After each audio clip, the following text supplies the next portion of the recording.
All right, Anna, we have another question from Reddit Advice that we're going to tackle today. This is by user Cosmic Inc., and they're looking for advice on how to be romantic. I am a 22-year-old female. I always considered myself aromantic. Not a romantic, aromantic.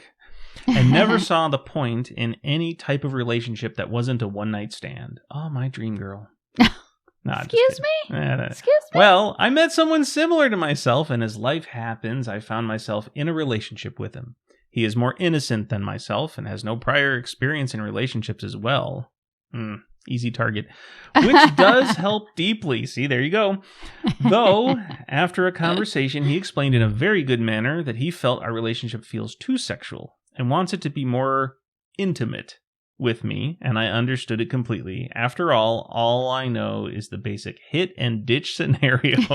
So what can I do to be more romantic? Well, I would say don't frame your relationships as hit and ditch. I've never heard that's great. Hit and ditch. Nice. Oh. So if I could say, so she says, how can I be more romantic? But he said intimate. Right. That's not the same thing. Absolutely not. That's not the same thing, Cosmic. So maybe you want to be careful there, because intimate is making a deeper connection.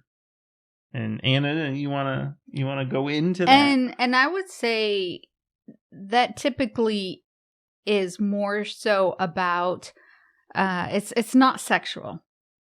At least when I think about being intimate, I don't think of it so much as in the sexual realm. It's a deeper connection.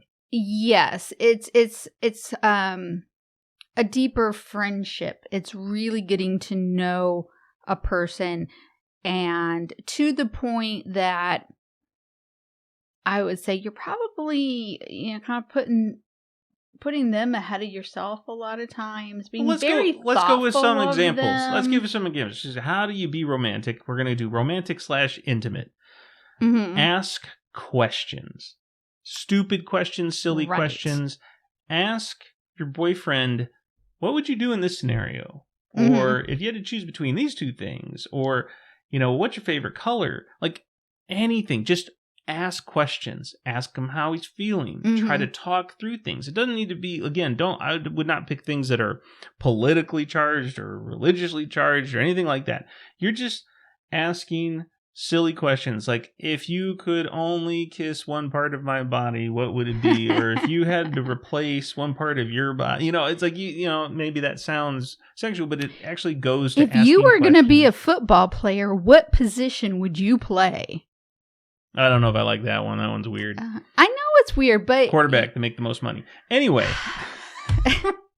but the intimacy grows in doing things together, being together, not having like an expectation of anything physical happening. But it's not just being there. Like going to the movies is not necessarily intimate, but touching their hand, holding their hand, looking into their eyes, making sure that in the moments that you're having, you're there. You're not looking at your phone. You're talking to them, and you're looking at them, and you're with them, because you're trying to make that connection. And partially, if you're interested in this person, doing that will help you create that bond. And if you don't feel anything, or you're realizing, hey, this person isn't the best thing for me, depending on what you're doing, right? So it's not public displays of affection. It's the intimacy comes from truly getting to know someone. And that intimacy is the same thing you would do with a really good friend, just on a slightly different level. That intimacy is the kind of thing you might want to do with, family members.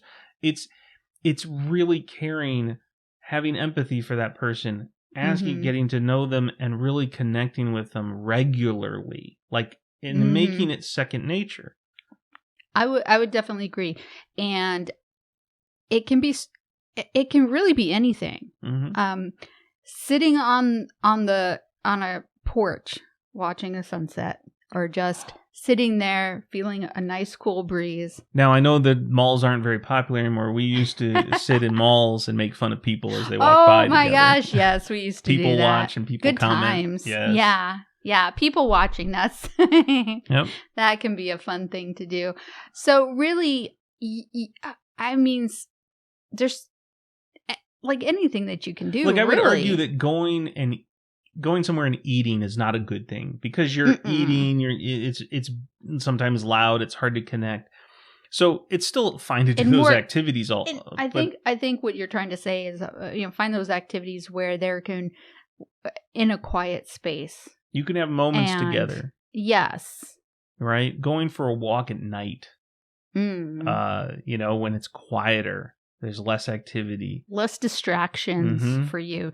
And like you can BD see into people's windows with their lights on and comment about them. There's so many opportunities to just comment about other people and see how your partner feels about other people like you feel about other people.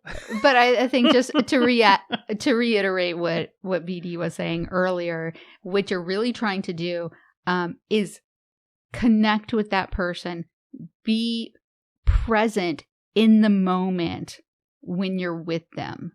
And that's where your intimacy is going to come from. And when you're comfortable in that space with that other person, then it's a good relationship. It's a good relationship. And if you have trouble doing that or they have trouble accepting that, then you know there's some things you need to maybe work on. Mm-hmm. But talking through all kinds of things. Like, do you know if this person ever wants kids or not? Sometimes that's an interesting conversation because it's like one person might want kids, the other person doesn't, or no one's thought about it. What do you do financially? How do you, how do people save money? They do things differently. How does this person get bread out of the, Oh, God, Anna would get this huge half loaf of bread and he's going to only eat. That's not even what I'm talking about. But this is the thing that bothered me the most. She ate all the inside of the bread and all the outer crust was never touched. She just hollowed it out. I like the crust. The crust is the good part.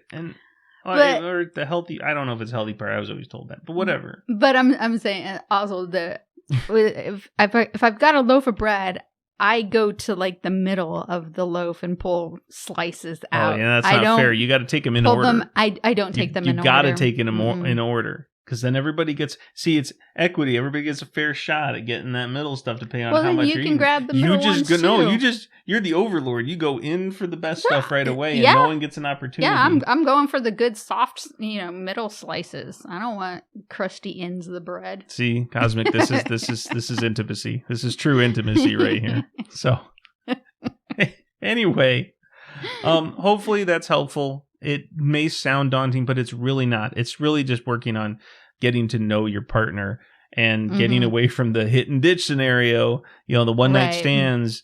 I mean, those are still fine, but once you find someone that you're in a relationship with, you actually have to put in all the other effort.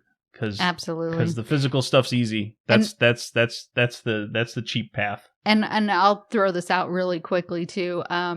If it's going to be a long-lasting relationship, it will never stop being work. And I don't mean work in a bad way at all. But you can't. Yes, she does. I do not.